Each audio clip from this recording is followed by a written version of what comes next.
예, 감사합니다. 요절은 8절 말씀입니다. 8절 말씀을 한 목소리로 다시 한번 읽어보겠습니다. 시작. 이 말이 미쁘도다. 원하건대 너는 이 여러 것에 대하여 굳세게 말하라. 이는 하나님을 믿는 자들로 하여금 조심하여 선한 일을 힘쓰게 하려 합니다. 이것은 아름다우며 사람들에게 유익하니라. 제가 잠깐 기도하겠습니다. 은혜로우신 하나님 아버지, 거룩한 주일을 우리에게 허락하여 주시니 감사합니다.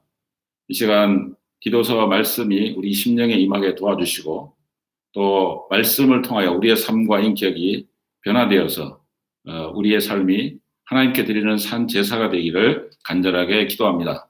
특별히 기도서 말씀을 기초로 예배를 드릴 때에 성령께서 함께해 주시고 우리에게 말씀을 기초로 감화 감동을 허락하여 주셔서 하나님 앞에 드리는 진정하고 영적인 예배가 될 수 있도록 도와주시옵소서. 예수님 이름으로 기도합니다. 네. 우리는 두 개의 시민권을 가지고 있습니다. 첫째는 하나님 나라 시민권입니다. 우리는 예수님의 보배로운 피로 죄 씻음을 받아 하나님의 자녀가 되었습니다. 우리는 장차 오는 영원한 하나님 나라를 상속받을 것입니다. 둘째는 대한민국 국민입니다. 우리는 대한민국 국민으로서 교육, 납세, 병역, 근로의 의무를 행하여야 합니다. 우리는 믿음 안에 있는 형제들과 서로 화목하고 그리스도의 은혜의 교제를 나누어야 합니다. 또한 우리는 교회 밖에서 예수님의 이름이 드러날 수 있도록 선한 행실과 성숙한 인격을 보여야 합니다. 오늘 기도서 말씀을 통하여 우리 예수님의 제자들이 교회 밖에서 어떤 열매를 맺어야 하는지 배우고자 합니다. 오늘 말씀에 순종하여서 우리가 교회 밖 사회에서도 예수님의 아름다운 이름을 드러내기를 기도합니다. 1. 복종하며 순종하며. 다 같이 1절 말씀을 보십시오. 너는 그들로 하여금 통치자들과 권세 잡은 자들에게 복종하며 순종하며 모든 선한 일을 행하기를 준비하게 하며. 사도 바울은 디도에게 크레테 성도들로 하여금 통치자들에게 복종하고 순종하도록 하라고 합니다. 크레테 사회는 저항 정신이 충만했던 것 같습니다. 크레테 섬은 원래 오랜 역사를 가지고 있었습니다. 그러나 지금 크레테를 지배하는 것은 로마 제국입니다. 저항 정신이 충만한 크레테 사회에서 크레테 성도들도 함께 저항 정신이 충만해졌던 것 같습니다.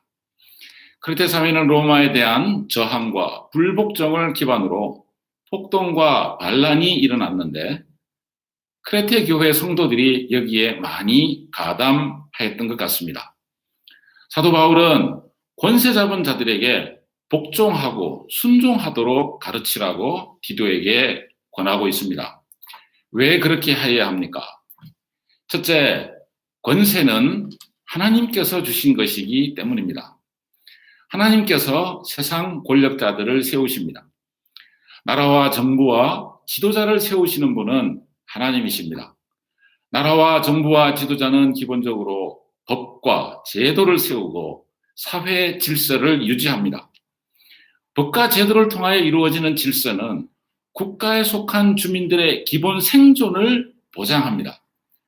법과 제도가 없는 무법천지가 된다면 사람들은 살 수가 없습니다. 폭력과 약탈과 범죄를 제어할 수가 없습니다. 사회를 정상적으로 유지하고 운영하도록 하는 권력은 하나님께서 주신 것이며 권세자들은 그 세속 국가 안에서 그 세속 나라 안에서 하나님께서 하시는 일을 일정 부분 대신합니다. 그래서 사도 바울은 로마서 13장에서 위정자들을 일컬어 하나님의 사자, 하나님의 일꾼이라고 하였습니다. 둘째, 순종하고 복종하는 것이 복음의 문을 여는데 도움을 주기 때문입니다. 도적으로부터 받고 장사할 수 있는 장소와 상권을 보장받으면서도 세금은 내지 않는다면 비난받을 것입니다. 크리스찬들이 권리와 혜택은 누리면서 의무는 행하지 않는 이기적인 행실을 보인다면 믿지 않는 사람들은 예수님의 복음과 예수 믿은 사람들에게 신뢰를 가지지 않을 것입니다. 그 사회에서 뿌리를 내리고 좋은 영향력을 보이는 것은 복음 전파의 기회를 넓혀줍니다. 셋째, 수동적으로 복종하는 수준을 넘어 선한 일을 행할 준비를 갖추어야 합니다.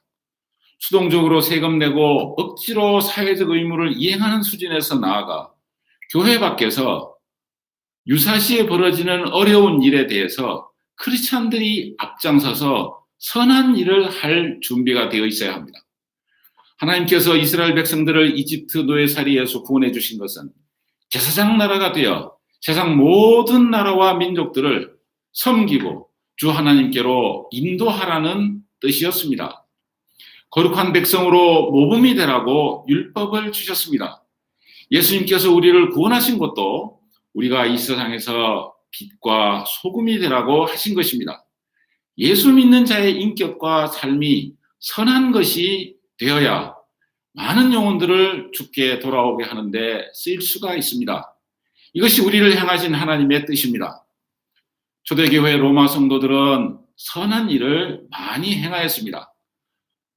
버려진 시신들을 거두어 장사 지내 주었고, 노예였던 성도들은 다른 노예들이 불만 가지고 불평할 때 주인을 위하여 기도하였습니다. 초대교회는 사회가 돌보지 않는 고아들과 과부들과 병자들을 섬겨주었습니다. 로마 사회에서 행하는 이 선한 행실들은 예수 믿는 사람들이 구별된 사람들이며 거룩한 사람들임을 나타내 주었습니다. 그리하여 전도의 문이 닫히지 않았으며 예수님의 이름이 성도들의 선한 행실로 세상에 나타났습니다. 2절 말씀을 보십시오. 아무도 비방하지 말며 다투지 말며 관용하며 범사의 온유함을 모든 사람에게 나타낼 것을 기억하게 하라. 사도 바울은 성도들이 믿지 않는 사람들과의 관계에서 성숙해지도록 도우라고 합니다.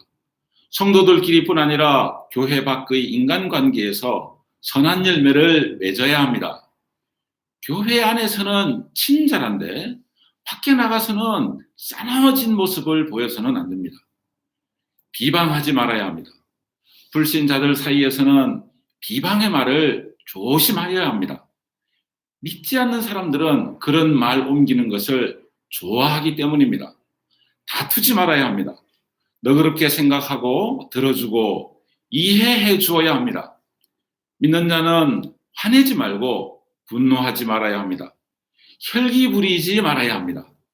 그리스도의 이름을 위해서 그렇게 하여야 합니다. 3절에서 7절을 보십시오. 우리가 왜 다른 사람들처럼 정권에 대한 비판을 마음대로 하지 말아야 합니까? 잘한 것은 잘했다, 잘못한 것은 잘못했다고 해야 하지 않겠습니까? 우리는 왜 학교에서나 직장에서 화내지 말아야 합니까? 줏대 없는 사람처럼, 성질도 없는 사람처럼 이해해주고 양보해주고 덮어주기만 하며 살아야 하는 것입니까? 그것은 우리도 원래는 법 없는 사람이었지만 값없이 용서받았기 때문입니다. 믿지 않는 사람들의 어리석음과 고집과 정욕적인 모습과 향락적인 모습과 그들의 악독과 시기심과 미움과 다툼을 참아주고 용서해야 하는 것은 우리들도 똑같은 사람들이었기 때문입니다. 나를 용서하신 하나님의 자비와 긍휼을 생각할 때 우리는 할 말이 없습니다. 믿지 않는 사람들의 불의에 대해서 화가 나는 것은 개구리가 올챙이적 생각을 하지 못하는 것과 같습니다. 제가 아는 어떤 분은 연예인들의 스캔들이 보도로 나오면 정죄하는 말을 쉽게 합니다. 저것들은 왜 저러나?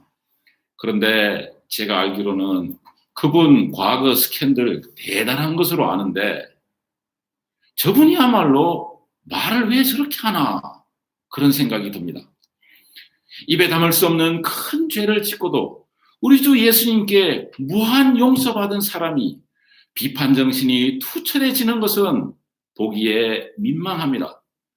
우리는 내가 받은 용서의 사랑을 기억하고 잊지 말아야 합니다.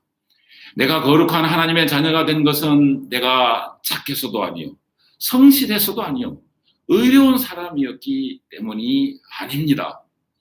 하나님께서는 우리의 행위를 보지 않으시고 예수님의 십자가 공로만을 보시고 우리를 용서하셨습니다. 우리를 새로운 피조물로 빚으시고 우리에게 성령을 주신 것은 내가 깨끗하고 거룩해서가 아니라 예수님을 믿은 믿음 때문입니다. 우리를 의롭다 하시고 영원한 하나님 나라를 상속하게 하신 것은 우리가 부활의 주 예수님을 믿고 그에게 붙은 자이기 때문입니다.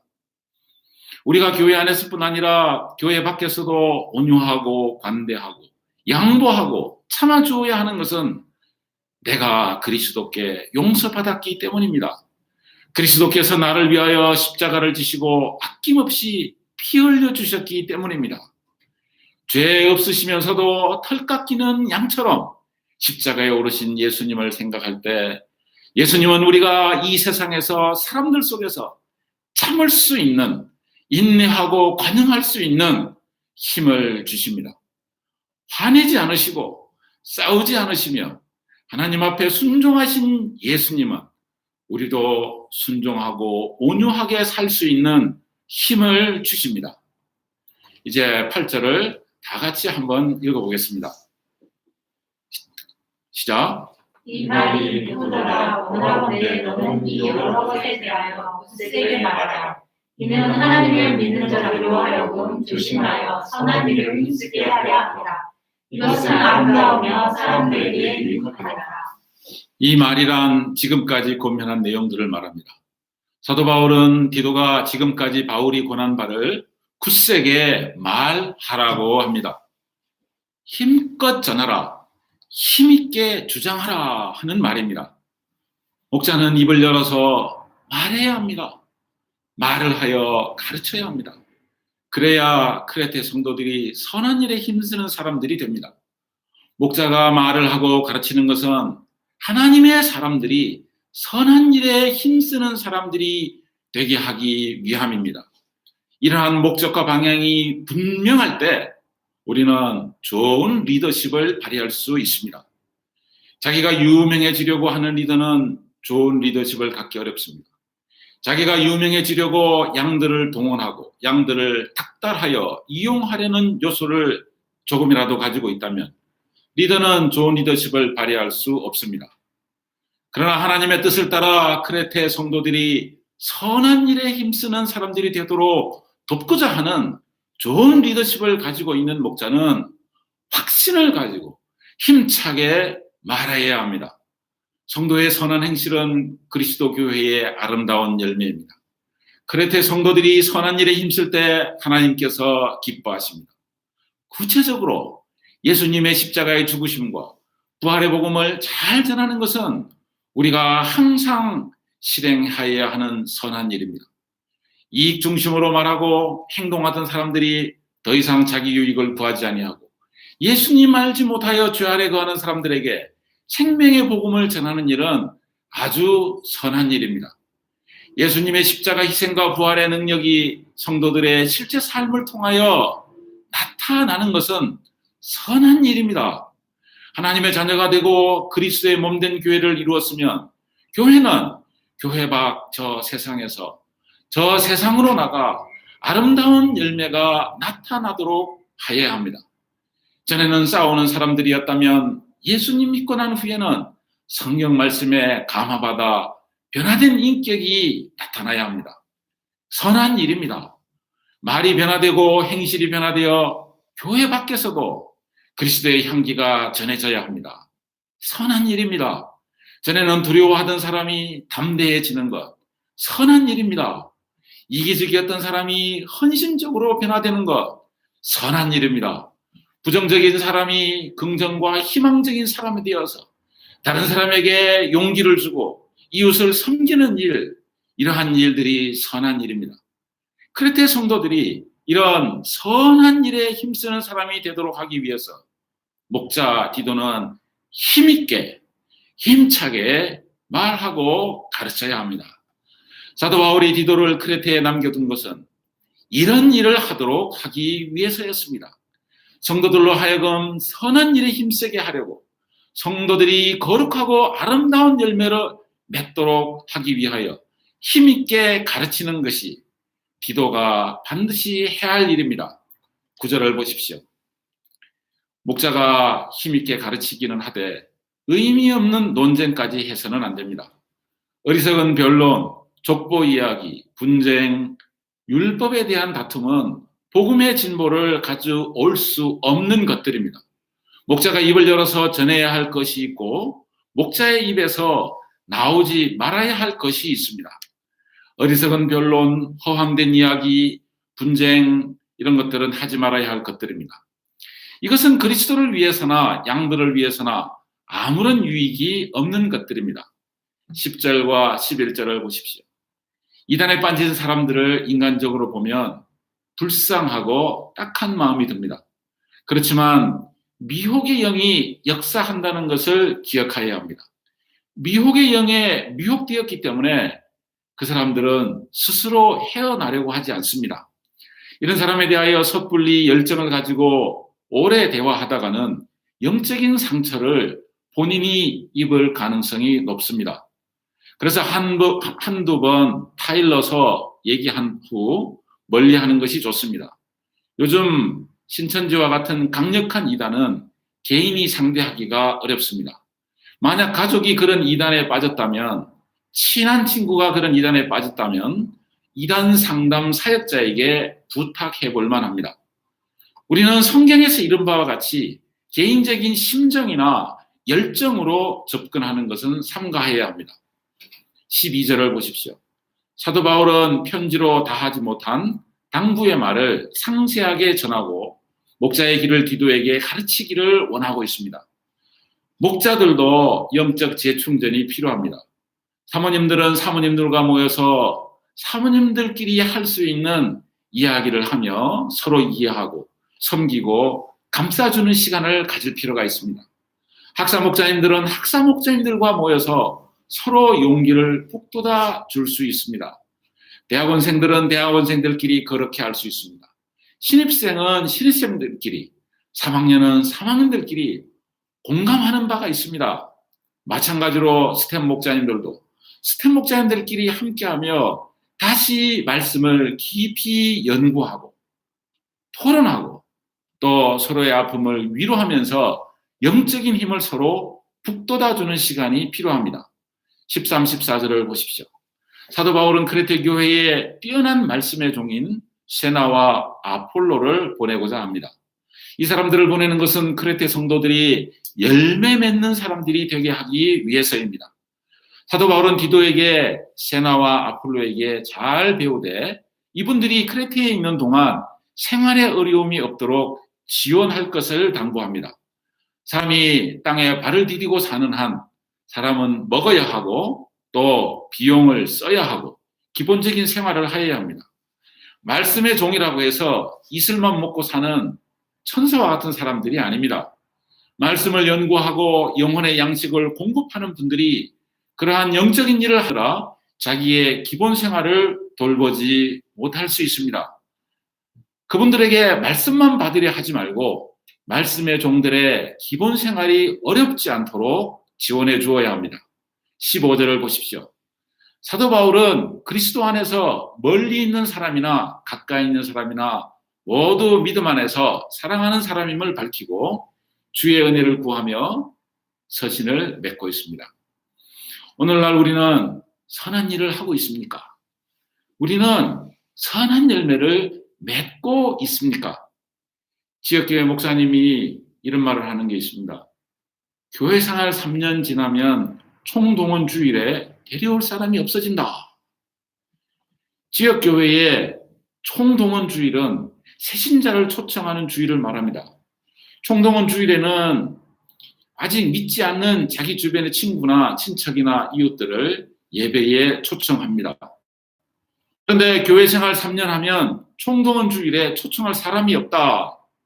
이렇게 된다는 것은 3년 동안 세상과 완전히 담쌓고 각종 예배, 구역, 소회, 철야 다니다가 세상과 완전히 단절된 것을 지적한 것입니다. 세상의 계모임이나 친목 모임이나 골프 모임에 힘껏 돌아다니며 참석하라는 이야기가 아닙니다. 우리는 교회 안에서 믿음 안에서의 교제뿐만 아니라 교회 밖에서의 관계에서도 선한 행실이 나타나게 하여야 합니다. 학생들은 학과 안에서 믿음의 향기가 드러나도록 하여야 합니다.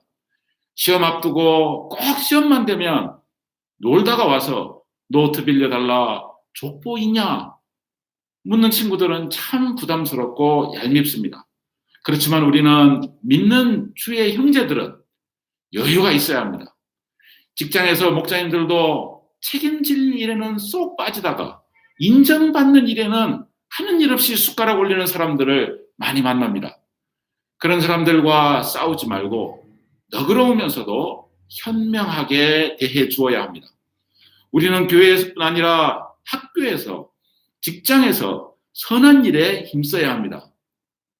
그리스도를 믿는 믿음이 실제 생활에서 나타나도록 하는 것은 우리가 하여야 할 일입니다. 우리는 학교에서, 직장에서 이렇게 선한 일을 하라고 후배들과 양들과 자녀들에게 가르쳐야 합니다. 아름답고 선한 열매가 우리의 내면과 교회와 세상에 드러나는 역사에 우리가 쓰임받기를 기도합니다.